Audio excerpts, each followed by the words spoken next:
अगर आप दिल्ली एनसीआर से हैं, it's very very good news for you, क्योंकि आप हमारे बैचेज ज्वाइन कर सकते हैं। बेस्ट फैकल्टी मैथमेटिक्स साइंस तो मैं खुद ही डील करता हूं, और यहां से आपको वीकली टेस्ट, मंथली टेस्ट, साथ में आपका इंडिविजुअल काउंसलिंग होता है, जिसमें छोटी से छोटी चीजों के बारे में ध्यान दिया जाता है, बहुत बारीकी पे ध्यान दिया जाता है। आज हम बात करने वाले हैं केमिस्ट्री का 2017 का हम बात करने वाले प्रीवियस ईयर क्वेश्चन पेपर, और इसमें जो है अभी हम बात करेंगे कुछ ऑब्जेक्टिव क्वेश्चंस 1 to 10 जो आपके इसमें हर बार पूछे जाते हैं, और बहुत सारी जानकारी हमें सीखने के मिलती है। तो पार्ट बाय पार्ट करके जो है इस वाले सेशन को भी हम कंप्लीट कर लेंगे, इस प्रीवियस ईयर्स को। तो समय ना गवाते हुए चलिए इसको हम लोग स्टार्ट करते हैं।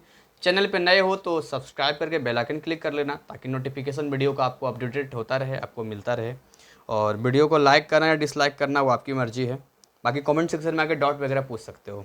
देखिए यहाँ पर ना हम स्टार्ट करते हैं, मैं इधर हो जाता हूँ और स्क्रीन पे आपको क्वेश्चंस दिखता जाएगा, और बाकी यहाँ हम सॉल्यूशन देते जाएंगे। सबसे पहला जो स्क्रीन पे आपको दिख रहा होगा, कंसीडर द फॉलोइंग स्टेटमेंट। अब देखिए इसमें क्या कहता है, it shows the actual number of atoms of different elements in a compound. Second, it shows the ratio of moles of atoms of different elements in a compound. It shows the number of moles of atoms of different elements in 1 mole of molecules. It shows the ratio of number of atoms of different elements in a compound. अब ये चार चीज किसके बारे में है, तो लिखा हुआ है which of the above statements are correct with respect to empirical formula of a compound। यानी कि ये जो चार चीजें आपसे पूछी गई है, इन चारों में कौन सही है, यानी एक से ज़्यादा भी सही हो सकता है, मतलब एक से ज़्यादा ही सही है, ये आपको बताना है। देखिए ध्यान से अगर आप पढ़ेंगे तो आपको सबसे पहले तो एम्पिरिकल फार्मूला के बारे में नॉलेज होना चाहिए, that what is empirical formula. तो अगर हम एम्पिरिकल फार्मूला की बात करते हैं बच्चों कि क्या होता है एम्पिरिकल फार्मूला, तो जनरली एम्पिरिकल फार्मूला होता है जो आपको क्या दिखाता है, थोड़ा सा नीचे लिख देता हूँ। एम्पिरिकल फार्मूला आपको क्या बताता है, तो एम्पिरिकल फार्मूला एग्जैक्ट आपको क्या बताता है, मतलब एक तरह से अभी मैं लिख के दिखाता हूँ, एग्जाम्पल लेता हूँ मैं, अभी समझ में आ जाएगा। ये एम्पिरिकल फार्मूला मैंने लिख दिया। अब इसमें हमें क्या करना है, जैसे हम ऐसा लिखते हैं C6H12O6, ये ग्लूकोज का फार्मूला होता है। अब ये इसको बदलना है एम्पिरिकल फार्मूला में, तो एम्पिरिकल फार्मूला सिंपल है, रेशियो निकाल लो इनका। रेशियो कैसे निकालेंगे, देखिए 6 12 6, 6 12 6, 6 से ही डिवाइड कर दो यहाँ पर, तो ये आ गया 1, ये आ गया 2, ये आ गया 1, यानी CH2O, ये इसका हो गया एम्पिरिकल फार्मूला। क्लियर हो रहा है यहाँ पे। अब जैसे वाटर है, वाटर का लेते हैं, तो वाटर का एम्पिरिकल फार्मूला भी यही होगा, इससे और कोई रेशियो हम आगे बढ़ा नहीं सकते हैं इसको। तो इनमें से क्या क्या चीज़ें आपको जानकारी मिलती है, तो एक एक करके मिलाते हैं और समझते हैं। देखिए पहला दे रखा है, it shows the actual number of atoms of different elements in a compound. बिल्कुल नहीं, एक्चुअल तो बता नहीं सकता। जैसे चलिए वाटर केस में तो एक्चुअल बता रहा है कि 2 हाइड्रोजन है और 1 ऑक्सीजन है, लेकिन इस केस में मैं कहूँगा ये ग्लूकोज का जो है ये एम्पिरिकल फार्मूला है, तो क्या एक्चुअल में एक ही कार्बन है यहाँ पर? नहीं भाई, एक कार्बन थोड़ी है, वहाँ पर देखो 6 कार्बन है।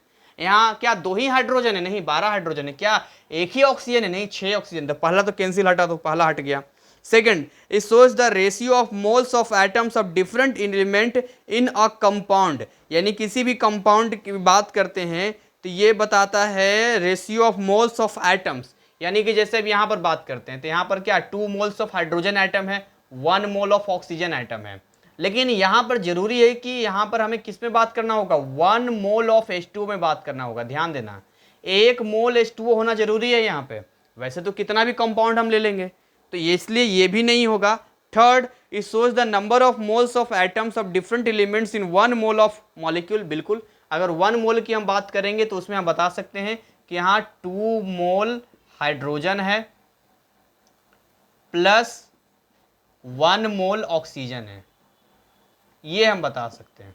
ठीक है, ये वाला हिस्सा हम बता सकते हैं simply. And the fourth, it shows the ratio of number of atoms of different elements in a compound. बिल्कुल अलग अलग एलिमेंट्स होते हैं, इसका रेशियो है, ये रेशियो तो निकाला आपने। देखिए एक तरह से क्या ये रेशियो बताता है ये, यानी अगर ऑप्शन पे आएंगे तो डी वाला करेक्ट आंसर होगा, यानी थर्ड एंड फोर्थ होगा ये, राइट। आगे बढ़ते हैं, सवाल नंबर 2 पे हम लोग आते हैं। दूसरा सवाल कहता है the atomic mass of He मतलब हीलियम, C कार्बन, Fe मतलब आयरन एंड Ag मतलब होता है जो सिल्वर के लिए लेते हैं हम लोग, are 4U 12U 56U and 108U respectively. U मतलब एटॉमिक मास यूनिट बोलते हैं इसको। तो देखिए ग्राम भी ले सकते हैं, U भी ले सकते हैं। Which of the following has maximum number of atom. तो मैक्सिमम नंबर ऑफ एटम किस में निकलेगा? तो देखिए यानी कि सबका आपका एटॉमिक मास इसने दे दिया, तो बहुत बेसिक है, आपको नंबर ऑफ मोल का एक छोटा सा फॉर्मूला पता होना चाहिए। कौन सा फॉर्मूला? छोटा सा फॉर्मूला पता होना चाहिए।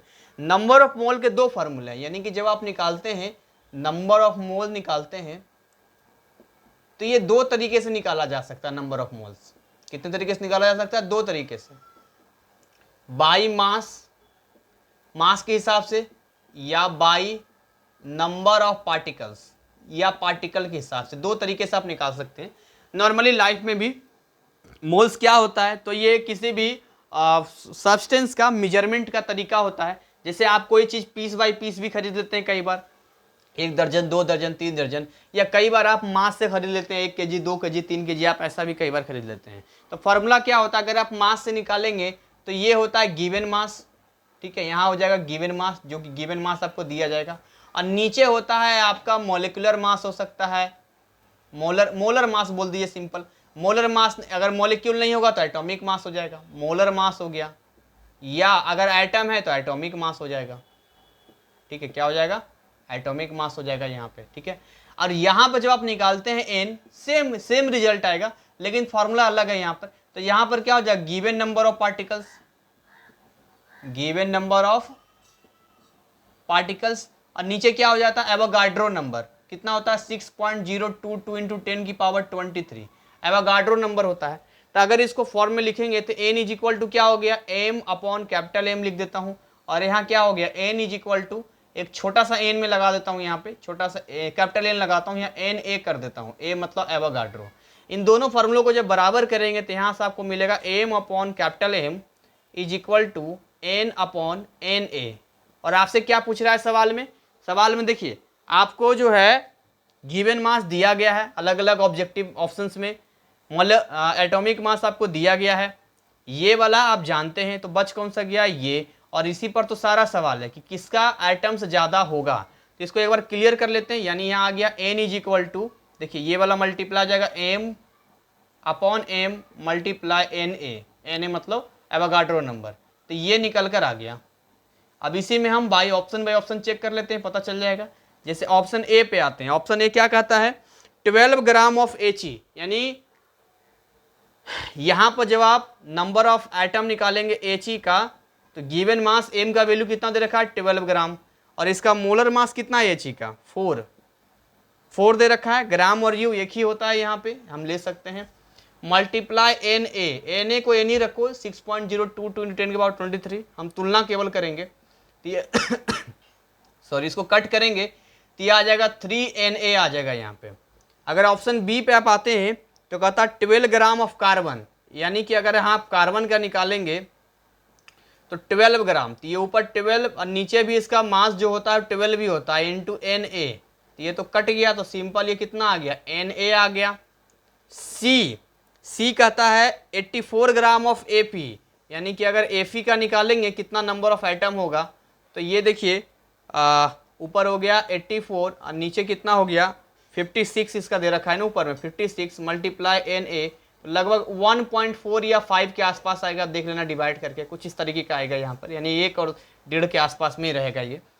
और अगर हम D की बात करते हैं तो D वाला आपका है 216 ग्राम ऑफ Ag, यानी कि अगर आप Ag का निकालते हैं तो 216 और ये 108 मल्टीप्लाई Na, ये कट करेंगे 2, तो ये 2Na आ गया। यानी सबसे ज़्यादा जो आप देखते हैं 2Na, 3Na, 1.4Na, Na सबसे ज़्यादा हीलियम का सबसे ज़्यादा आंसर होगा। मतलब हीलियम के केस में जो ऑप्शन 1 है वो आपको सबसे ज़्यादा यहाँ पर नंबर ऑफ एटम्स मिलेंगे। तो आई होप ये समझ में आ गया होगा। आगे बात करते हैं the number of possible orientations of d orbital in A space. देखिए तो बहुत इजी है ये सवाल। इस सवाल इसलिए इजी है कि डी ऑर्बिटल में कितने पॉसिबल होंगे, 5 हो गए। उसका बॉक्स कितना बनता है, डी का 5 बनता है। तो 5 बनता है मतलब जैसे पी में होता है ना, अब मैं एक एक करके थोड़ा सा आपको क्लियर कर देता हूँ। देखिए अगर एस होगा तो एस में केवल क्या होता है, क्या स्फेरिकल होता है ना, ये एस का हो गया। अगर पी होगा तो 3 होता है पी का, P x, P by, P Z होता है अगर आप ऐसे बनाते हैं तो। ये मान ली पी बाई, पी एक्स और ये क्या हो गया, पी जेड हो गया। तो वैसे ही डी का जब आप पाते हैं तो डी वाले में 5 होता है, 1 2 3 4 5 होता है। तो आंसर इसका कितना हो जाएगा, 5 एफ में 7 होता है। इसका आंसर डी हो जाएगा। आगे बात करते हैं, the correct set of quantum number for this last electron in Na plus ion. तो देखिए बहुत सिंपल है, Na प्लस आयन का मतलब हो गया इसके पास अभी 11 इलेक्ट्रॉन नहीं है, 10 इलेक्ट्रॉन है। 10 इलेक्ट्रॉन क्यों है, क्योंकि अपना एक इलेक्ट्रॉन ये दे चुका है, तभी तो प्लस दिखा रहा है। तो इसका इलेक्ट्रॉनिक कन्फिग्रेशन लिखते हैं 1s2 2s2 2p5, चूंकि इतना हो गया ये 5 4 9, कितना हो गया 1s2 2s2 2p6, कितना हो गया 6 4 10 हो गया ना ये 1s2 2s2 और 2p6। अब यहां पर ध्यान से आप देखेंगे तो ये कहता है कि लास्ट वाले में कौन सा होगा। तो जो सेट बनता है बच्चों वो कैसे बनता है, सेट क्वांटम सेट कैसे बनता है, देखिए एन होता है प्रिंसिपल क्वांटम नंबर, एल होता है एजीमुथल क्वांटम नंबर, एम होता है मैग्नेटिक क्वांटम नंबर और एस होता है स्पिन क्वांटम नंबर होता है। एस में देखिए दो ही पॉसिबल है, एस में या तो +1/2 होगा या तो -1/2 होगा, इन्हीं में से दोनों में से कोई एक होगा। वो +1/2 क्लॉकवाइज भी हो सकता है, एंटी क्लॉकवाइज भी हो सकता है। अब जरा इसकी बात कर लेते हैं। देखिए अगर n की वैल्यू हम 1 लेते हैं, n की वैल्यू 1 लेते हैं तो l का वैल्यू होता है 0, यानी कि यहाँ बनेगा s बनेगा, s सब सेल बनेगा, मतलब एक डब्बा बनेगा, यहाँ पे s बनेगा। s का कितना होता है, l की वैल्यू 0 होता है। अगर आप 2 लेते हैं n की वैल्यू तो यहाँ पर 0 भी होगा और 1 भी होगा। यहाँ पे क्यों 0 और 1 होगा, क्योंकि यहाँ पर n 2 ले रहे हैं प्रिंसिपल क्वांटम नंबर। तो यहाँ से देखिए यहाँ पर s भी बनेगा और p भी बनेगा, यानी एक डब्बा वाला भी बनेगा और 3 डब्बा वाला भी बनेगा। अगर आप n की वैल्यू 3 लेते हैं तो 0 भी बनेगा, 1 भी बनेगा, 2 भी बनेगा, यानी s भी बनेगा, p भी बनेगा, d भी बनेगा, यानी सिंगल डब्बा भी बनेगा, 3 भी बनेगा और 5 भी बनेगा यहाँ पर। तो ये आपको समझना होगा, थोड़ा सा ये चीज़ क्लियर करना होगा। तो जब आप सेट बनाते हैं तो आप मैच कर लीजिए। देखिए जो आपको ऑप्शन दिख रहा है उस ऑप्शन में 3 वाला तो खैर होगा ही नहीं, ना ए होगा ना बी होगा ना सी होगा, ना ए होगा ना बी होगा ना सी होगा, क्योंकि लास्ट वाले में हम किस पर हैं, देखिए ये क्या बता रहा है n = 2 पर है, यहाँ भी क्या है n = 2 है, यहाँ पर लास्ट में n = 2 है। तो सीधा आपका आंसर डी वाला हो जाएगा। देखिए डी वाले में कैसे हो जाएगा 2 1 0, 2 1 और 0 और फिर -1/2 हो जाएगा, ये आपका सेट हो जाएगा। यहाँ पर 3 का तो सवाल ही नहीं बनता है, यहाँ पे 3 कहाँ से आ जाएगा, Na+ दे रखा है तो। हाँ कुछ बच्चे अगर धोखा करके Na+ का इलेक्ट्रॉनिक कन्फिग्रेशन की जगह अगर Na का लिख देंगे ना इलेक्ट्रॉनिक कन्फिग्रेशन, तब गड़बड़ हो जाएगा, तब दिक्कत हो जाएगा वहाँ पर, तब उन्हें परेशानी आ सकता है। आगे बात करते हैं, क्वेश्चन नंबर 5 की बात करते हैं। Which of the following is not the effect of surface tension. तो सरफेस टेंशन का क्या इफेक्ट नहीं है। स्फेरिकल शेप ऑफ लिक्विड तो करता है, slow flow of honey, curved meniscus of liquids, capillary action, सी भी करता है, डी भी करता है, बी वाला वो विस्कोसिटी की वजह से होता है, हनी में जो फ्लो होता है। अगला सवाल बात करते हैं, यानी कि क्वेश्चन नंबर 6 बात करते हैं। चलिए क्वेश्चन नंबर 6 से कोलाइडल का है, इसको हम थोड़ा लास्ट में देख लेंगे, पहले क्वेश्चन नंबर 7 पे आ जाते हैं। During electrolysis of aqueous sodium chloride using PT electrode the cathodic reaction is, cathodic reaction क्या होगा यहाँ पर आपको oxidation of Cl- ion, reduction of Na+ ion, reduction of water, oxidation of water, यानी water और Na+ और Cl- यानी 3 आपके पास दिखा हुआ है, इन तीनों पे आपको काम करना है। तो ये थोड़ा सा आपको चेक करना पड़ेगा कि यहाँ कैथोडिक होगा क्या, कैथोड पे क्या होगा यहाँ पर। अगर आपको याद होगा तो मैंने एक इलेक्ट्रोकेमिस्ट्री में बताया था LON, लोन बताया था। लोन का मतलब था, देखिए ये एनोड था, ठीक है, ये एनोड था, यहाँ पर O से ऑक्सीडेशन था, तो ऑक्सीडेशन जो है एनोड पे होता है यहाँ पे। ये मैंने कुछ चीज़ें आपको बताई थी, इतना याद रखना। तो कैथोड पे क्या हो जाएगा, रिडक्शन हो जाएगा। तो जब हम रिडक्शन पोटेंशियल की बात करते हैं यहाँ पे, कि अगर हम रिडक्शन पोटेंशियल की बात करते हैं तो यहाँ पर जो H प्लस का रिडक्शन पोटेंशियल होता है वो Na प्लस से ज़्यादा होता है। एक चार्ट होता है रिडक्शन पोटेंशियल का, रिडक्शन पोटेंशियल का एक चार्ट होता है। तो इस हिसाब से ये H प्लस अपना एक इलेक्ट्रॉन लेगा और एक इलेक्ट्रॉन लेकर क्या बना लेगा, हाफ H2 बना लेगा। यहाँ पर कितना बना लेगा, हाफ H2 बना लेगा यहाँ पे। तो यानी कि जो आपका जो करेक्ट आंसर हो जाएगा यहाँ पे वो Cl माइनस वगैरह आप छोड़ दीजिए, Na प्लस भी छोड़ दीजिए, सीधा आंसर हो जाएगा कौन सा, क्या हो रहा है, ये क्या कर रहा है, ये गेन कर रहा है इलेक्ट्रॉन को, यानी कि रिडक्शन कर रहा है। तो रिडक्शन ऑफ वाटर हो जाएगा इसका आंसर, कि भाई वाटर रिडक्शन कर रहा है यहाँ पे, सी। आगे बात करते हैं, a sample of lime juice है जो हाइड्रोनियम आयन कॉन्सेंट्रेशन 6.0 × 10⁻²। तो इसका पीएच, तो पीएच का फार्मूला तो वही होता है, क्या होता है पीएच का formula, pH is equal to क्या होता है, minus log concentration of H plus. तो माइनस लॉग कॉन्सेंट्रेशन कितना है, कॉन्सेंट्रेशन है -6 × 10⁻, कितना है, -2। ठीक है, अब ये log A × B है, तो ये ब्रेक करेगा तो कैसा हो जाएगा, माइनस log 6 और माइनस, और ये -2 इसका आ जाएगा आगे, log 10 की वैल्यू कितनी होती है, 1 होती है। log का स्पेशल वीडियो अगर नहीं आ रहा तो आप कर सकते हो, log 6 + 2। अब देखिए log 6 की वैल्यू कितनी होती है, तो log आप 1 0 होता है, log 10 1 होता है, नहीं 0 से 1 के बीच में ही होगा। चाहे कुछ भी आपको नहीं भी याद है फिर भी बता रहा हूँ, 0 से 1 के बीच में होगा, 0 पॉइंट समथिंग 0.6 हो सकता है या 0.7 हो सकता है, यही हो सकता है। तो अब जब आप इसको 2 में से घटाएंगे तो इसका आंसर जो आएगा वो क्या आएगा, बिटवीन 1 और 2, 1 से 2 के बीच में आंसर आएगा, वो 1.3 हो सकता है, 1.2 हो सकता है। तो इसका आंसर कौन सा हो जाएगा, इसका हो जाएगा ए, 1 से 2 के बीच में हो जाएगा। क्वेश्चन नंबर 9 की बात करते हैं, which of the following is use as moderator in nuclear reactor. ध्यान रखना हैवी वाटर है ना, न्यूक्लियर रिएक्टर में हैवी वाटर का यूज हम लोग करते हैं।